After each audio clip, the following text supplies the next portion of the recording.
Okay, good morning everyone. This is the brief for now the 9th February 2018. Today we're going to be discussing the movements we saw yesterday in the equity market, given very large down day in the Dow, dropping over 1,000 points once again. I'm not too sure Donald Trump's going to be happy about that. We're going to review some of the factors regarding this, whether it was technical, psychological, and also discussing some new portfolio management strategies that have come into place, which some people are pegging this move onto. After this, we're going to discuss some of the price actions we saw in the FX markets, looking at the BOE event and the effect that it's had on sterling, having now fully retraced that move, just shedding some light onto that. Furthermore, we're then going to touch upon the commodity space, look at the calendar, and then move on from there. So, moving quickly to the charts. I'm going to not touch upon equities first, even though they were the largest mover yesterday. In fact, I'd rather leave that till last, because then we can sort of develop the brief going forward. But let's start with cable here. Given the fact that we had the Bank of England yesterday and we saw a 9-0 vote split not to hike, which should really be considered to be a dovish event. However, what we did see was sterling take quite a bit of a bid tone, going up, testing the 1.4, having another little push, and ultimately fully retracing that. Now, this was more due to the communication we were seeing from the Bank of England. We'll discuss that just now. This is Bank of England Governor Carney said it will be likely to be necessary to raise rates to a limited degree in a gradual process, but somewhat earlier and greater extent than what we had thought in November. This is quite hawkish, and this downtick in the UK economy and consumer sentiment post-Brexit is starting to dissipate. On top of that, as Piers was discussing yesterday, in terms of inflation did peak out at about 3.1%, but seems to have steadied around the 3%, largely due to a much stronger sterling if we compare it year on year. So looking at the February reading, just get rid of my pivot points here. Looking at the February reading, which was over here, compared to where we're trading now, sterling has appreciated quite greatly. So I think in the medium to longer term, if anything, inflation will start ticking down, if not just remain flat. So I think the Bank of England was right, and I think market was comfortable with the fact that nobody was going to vote to increase interest rates. My personal belief is the fact that they even raised interest rates once, coming into the latter part of last year, was more of them being forced into a situation, having to have spoken up the currency for months, weeks and weeks and weeks, coming up to a Bank of England meeting just to try to cause appreciation in our currency to start to stem this inflationary push we were seeing due to the weaker sterling, was their main objective, and then they didn't want to lose credibility, therefore having to hike. But materially 25 basis points didn't really make much of a difference, and I think at that point they were quite clear to communicate this is not the start of a rate hiking cycle. I think they did a good job managing the situation, and inflation has sort of started to stem. Yes, we've seen a bit of a downtick in cable recently. We're still above the pre-Brexit lows, which we saw in February of 2016, just providing some near-term support. So that's a key level to be looking out for as we go on. For the moment, capping the downside for this week. Now, given the hawkish commentary, why did we then go and see this reversal? Well, I feel this was more driven by the dollar here.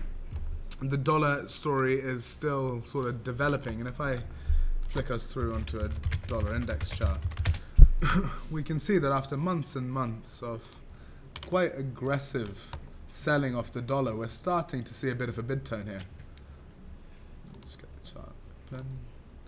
Goes onto a daily.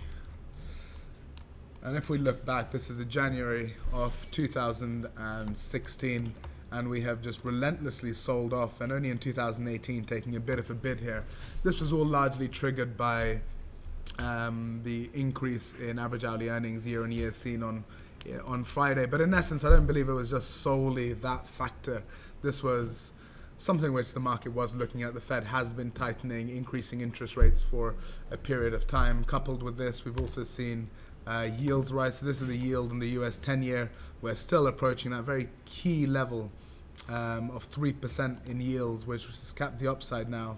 And last time we were trading there was just the beginning of 2014, end of 2013. So this is more applying technical analysis to the yield of bonds as opposed to the price. But obviously price and yield are inversely correlated here. So if we continue to see a push this tightening phase that we're seeing across all central banks will sort of come to the front of everyone's mind, and we'll start to see this dollar start to appreciate now. Again, one of the reasons I felt that the dollar was being sold so heavily was it's weighted very heavily against the euro, and we've seen this massive rise in euro, which is starting to now, this explosion in the eurozone. Eurozone's growth and economy is now starting to be priced in, so that's playing a lesser degree, dragging the euro up, therefore dragging the dollar down. As that factor or that fundamental is now sort of being priced in, people are looking at the other currency at which the euro is traded against, and particularly this yield story being of interest. We're going to come back to this chart and discuss what implications this could have on the equity market in just a moment. But before we talk about the sell-off, I just want to touch upon WTI crude. Nothing really new there compared to what Piers was discussing yesterday, but I mean, this was a market that interested me a lot. I think there's a number of people who have believed that the price for oil has been overvalued for a while. Now, this was largely driven by increased demand. This was the demand argument driving the price of oil higher. Yes, we've had OPEC, non-OPEC agreement cutting production, but we saw that when oil was trading around $40. So this was the demand side of the market driving the price of oil higher. But what we've seen in the past 2 days has been that huge sell-off we saw, given the fact that the United States is now one of the largest producers of oil in the world. Just reminding everyone that shale oil is still very much a massive competitor and is disruptive technology to the oil industry. So this is then looking at the supply side of things. But we've been seeing this risk-off move in equity markets. And obviously risk is very heavily correlated with growth. So as we're seeing people sell these risk assets, we're seeing commodity prices come under pressure, at least oil prices come under pressure, saying that maybe the growth isn't going to be as we've seen, especially for the whole of 2017, and these high yields ultimately will have an effect on both the US and the UK and the European economy, because we are seeing this global tightening. This has allowed oil just to come off some of its multi-year best levels. So if we look at it on a weekly chart, we can see the sort of highest print we've seen recently has been up on $66.66. Funny enough. So that's 666 once again in the market. But now we're coming under pressure. The 60 handle providing near-term support. We will definitely see a bit of interest here. My personal belief, short oil. I think with this dollar strength argument, ultimately oil is a risk product and risk assets being sold. I think oil will see some near-term support in 60, but if that gets breached, which I feel it will be, we then have this previous high 59.20, which was the high we were seeing from around the late November. After that, this sort of free fall till 55.25, which is the top of this range here, where we may fall into a bit of a consolidation phase. So at the moment, I think oil is still has some room to the downside, especially until we get to around this $59 mark. If we breach the $60 mark, technically nothing really to stop its decline. Okay, so the main talking point of today is obviously the equity market. As everyone was, I'm sure, is aware at this point, we have seen another sell-off in the equity market. So let me just get the charts up here. Now finally having to put them onto daily candles. If we just look at it, we're going to talk about this equity market in a number of ways. Some a little bit crude in the sense of, well, just look at the volatility, comparing the price action we see in the dailies candles, and we'll sort of build up to talk a bit more about the Fed and sort of portfolio management techniques, because ultimately it's not, nobody can pinpoint and say that this is the reason the equity market is selling. It's a number of factors. People were talking about profit taking, they've stopped talking about profit taking more recently, but why? I think that's still a very valid argument. There is some profit taking. We are at all-time highs. Plus, then we got this other arguments that we need to discuss as well. But having a look at this equity market, coming off some of its best levels, which we saw right at the end of January. And if we put up a currency tool here, the S&P 500 from its highs to its lows has fallen 12.16%. And in fact, the S&P 500 is now down 10.2% from its all-time highs. This is now putting us in correction territory, along with the Nasdaq, which is down 10.4%. the Dow Jones, the Nasdaq is just lagging behind, not in correction territory just yet, at minus 9.7%. So we are seeing 10% pullbacks. And if we see where we're trading now, this is 2018, the start. So we have now just taken out all of the gains and we've seen in 2018, considering where we're trading now. We opened here. So we have to go back until sort of late November, late December gains, which we've just erased in the past week, which kind of puts things into perspective. This is not the end of the world. The equity market is trading where it was 2 months ago. It was just the fact that January was so aggressive in its sort of optic that people have sort of paid more attention, and plus the equity market statistically falls 4 times faster than it rises. Yes, if the equity market had risen 10% in 2 weeks, that would be quite dramatic, but had the equity market risen 10% in 8 weeks, people wouldn't be so concerned. So you also have to look at the fact that fear is one of the largest driving factors for people in the market. So when you see the markets falling, people panic, they start to sell a little bit. So that's one aspect of it. Profit taking, just reversing 2 months worth of gains. There's other things which have been on Twitter quite recently, and a lot of people have started talking about, is this risk parity, which keeps coming up, risk parity and portfolio insurance. And this is to say that in most recent years we're moving away from this conventional asset management of 60% equities and 40% bonds, and instead people are looking to weight their portfolios in terms of risk. So this is 60% risk in equity and 60% risk in bonds. Now, what's the measure of risk here? The measure of risk is ultimately volatility of the asset, and the equity market has been trading or grinding higher almost religiously for 400 days. Let's just pin out 400 days. The last time we saw a 5% correction in the market, just over. So volatility is at all-time low. So this means that the risk associated with these assets is all-time low. So if the risk is lower and you're allocating 60% of your portfolio in terms of risk weighting to equities, well, you're going to have a lot of equity in your portfolio compared to bonds, which have actually had, I would say, a more bumpy path over the past couple of months or past year, if you think about Sintra, etc., etc. So asset managers are quite overweight the equity market, given the fact that volatility was so low. Then all of a sudden we've started to see some normalization. The inflationary fears start to play up in the market, which is obviously triggered by the year-on-year increase in average hourly earnings.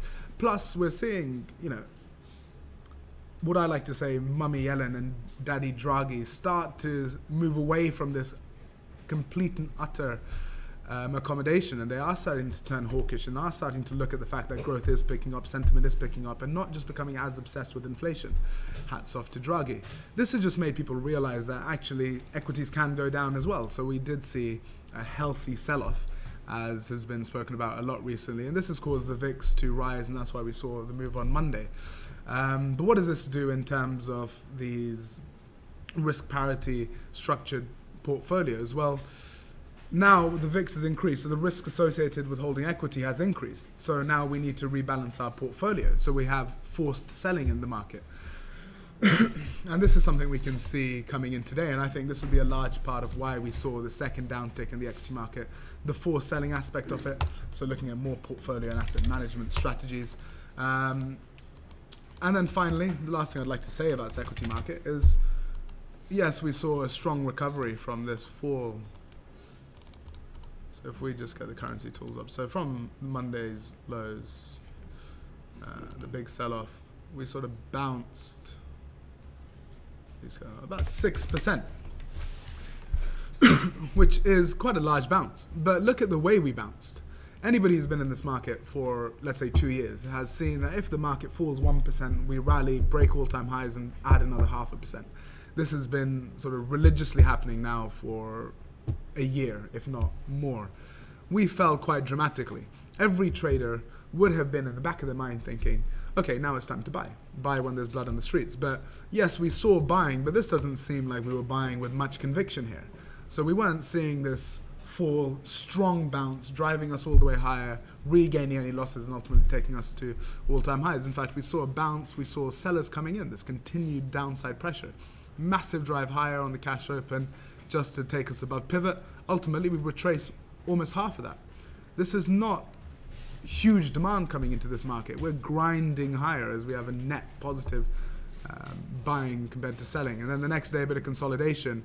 And then this sort of downtick we saw was due to disappointing Treasury bond auction, which in hindsight doesn't look like it had such an implication on the markets, but I was in the markets at the time, and I was on my desk when this sort of started to develop, and it was very much due to the disappointing Treasury auction. So this is therefore yields rising, people aren't as confident to lend to the US government, plus this spending bill which needs to be passed, and I'm sure Ant's been talking about this for a while. Increased supply of bonds increases, the price decreases, price and yields are inversely correlated, driving yields higher, and then we'll flick back to sort of this chart that we were discussing earlier. And this is what's going to take us to this magical 3%, which the market is so obsessed with at the moment. And this would then means that yields are rising, cost of borrowing is rising, so we're going to see consumers be squeezed, businesses be squeezed, and ultimately would probably be the next trigger to see an equity sell-off before CPI. So that's my view on this equity market sell-off that we've seen quite recently. In terms of what's the real risk to the equity market? Well, it's that 3% yield, and I think we're going to see the equity market range and consolidate unless we see heavy selling coming into T-notes. So the next point of note in the bond market is now this low we saw on the 5th. Just down here. We had a test of that yesterday, but ultimately provided support. Now, if we break through here, this is where we're probably going to see a clean run in bonds, and we'll probably see the yields rise to 3% and the market panic. Not that there's a material difference between 2.88% and 3%, but it's a psychological level, and the market is clearly looking at this. So a breaker there, and you can see we're going to be trading at some of the lowest points we've seen since 2011. So you can see why people are worried about this bond rout and this yield rising. We are trading at multi-year lows. There's not just in T-notes, but in the bond market. So if we see a sell-off in bonds and we start to take out the 5th lows, then I would feel that we're going to see dollar strength across the board, and this dollar strength will then result in equity coming down, as well as we see this liquidity trade we've been seeing for the past decade start to reverse itself. Bonds coming down, equities coming down. Second to this, if that doesn't happen and we start to see the T-notes start to range, well, then the next risk event really for the market is US CPI coming in on Wednesday. And I should have got the statistics out, but if anybody read Deutsche Bank yesterday, I think only on 6 of 20 or 25 occasions has the January reading been lower than that of the December reading. So again, we're expecting inflation to be on the upside. Now, if we see a beat in expectations for inflation, well, this is going to be very interesting. This is where yields start to spike, dollars start strengthening, and equity does start to sell off. That's where we're going to start to see a real meaningful, event-driven, fundamentally driven move in equity. However, if we see a miss on inflation, then it's great. Then it's status quo. We just buy equity. And at that point, it would literally be, if we see a miss of 0.2%, I would then go to say that we're going to see equity reach all-time highs. So the bond market is something very important to be keeping an eye on today. That's going to give you your direction. Now, somebody who generally watches the yen quite closely, we haven't been seeing this risk-off flow that we generally see. Obviously, T-notes are selling off because we're seeing tightening from the Fed, but none of your real risk assets. You can see the yen well within the weekly range, while S&P, well, let's talk about the Dow. Dow falls 1,000 points, so quite tame on this side, just stuck within a range. Gold is not really moving anywhere. This is more of an understandable trade because gold would go up as we have safe haven flow, but this move that we're seeing is not risk driven, it's more monetary policy driven, given the fact that equity and bonds are going in the same direction. So this means we're seeing dollar strength. So yes, on one hand you can say gold should go bid, given that we're seeing safe risk off flow. On the other hand, we are seeing dollar strength, which is see gold sort of coming down as well. So gold quite choppy. I'd say my medium term outlook for gold is higher, especially if we start to see equity start to fall and we start to see inflation start to rise.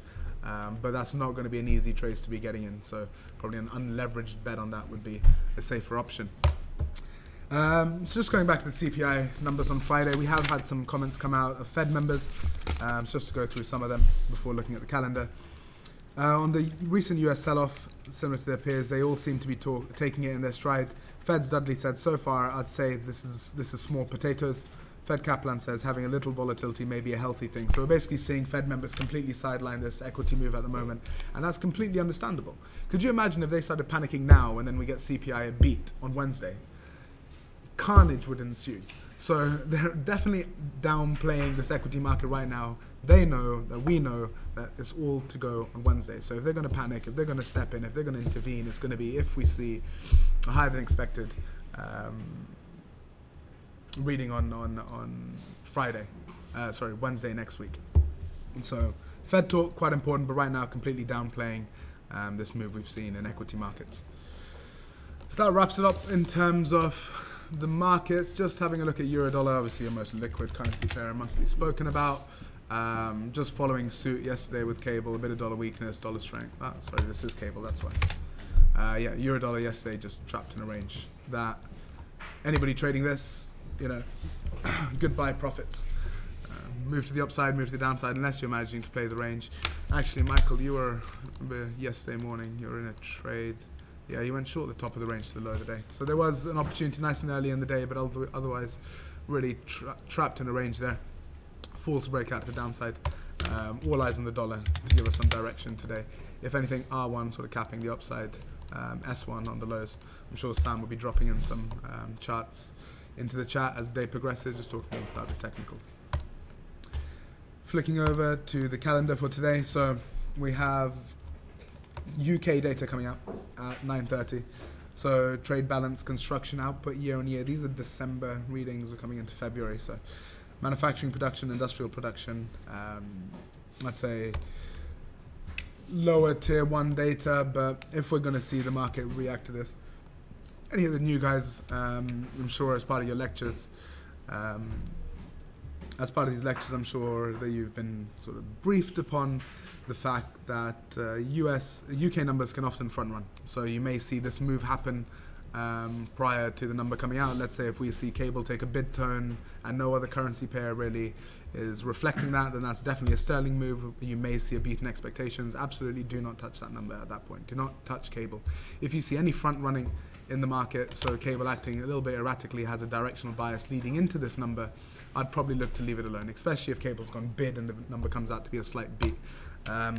Notoriously bad UK, the UK numbers to do this, but balance of trade, construction, manufacturing, industrial production, year on year. So again, a number of data sets coming out here. I'd be keeping an eye on all of them to get a larger gauge as to which one.